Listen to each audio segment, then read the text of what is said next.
ఎవరైనా సరే ప్రతిరోజు సాయంకాలం 5:30 నుంచి 6 మధ్యలో ఇల్లు చీపురుతో చిమ్మకూడదు. 5:30 నుంచి 6 మధ్యలో ఇల్లు చీపురుతో చిమ్మితే లక్ష్మీ కటాక్షం తగ్గిపోతుంది, దరిద్ర దేవత ఇంట్లోకి ప్రవేశిస్తుంది. కాబట్టి సాయంకాలం 5:30 లోపే ఇల్లు చీపురుతో చిమ్ముకోవాలి. ఎప్పుడైనా సరే చీపురుతో ఇల్లు చిమ్మేటప్పుడు ఈశాన్యం నుంచి నైరుతికి చిమ్ముకుంటూ రావాలి, అంతేగాని నైరుతి నుంచి ఈశాన్యానికి చిమ్మకూడదు.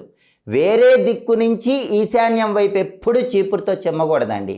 చీపురుతో ఇల్లు చిమ్ముకోవాలంటే ఇంట్లో ఈశాన్యం మూల ఏ గదిలో అయినా సరే ఈశాన్యం దగ్గర మొదలుపెట్టి ఇలా చిమ్ముకుంటూ రావాలి. అప్పుడే మీకు లక్ష్మీ కటాక్షం అనేది ఉంటుంది. చీపురుని ఎట్టి పరిస్థితుల్లో వంటగదిలో ఉంచకూడదు. చాలామంది తెలియక చీపురు వంటగదిలో ఉంచుతారు. అలాగే చాలామంది చీపురు చాట పక్కనే ఉంచుతారు. ఎట్టి పరిస్థితుల్లో చీపురు చాట ఈ రెండు పక్కనే ఉంచుతారు.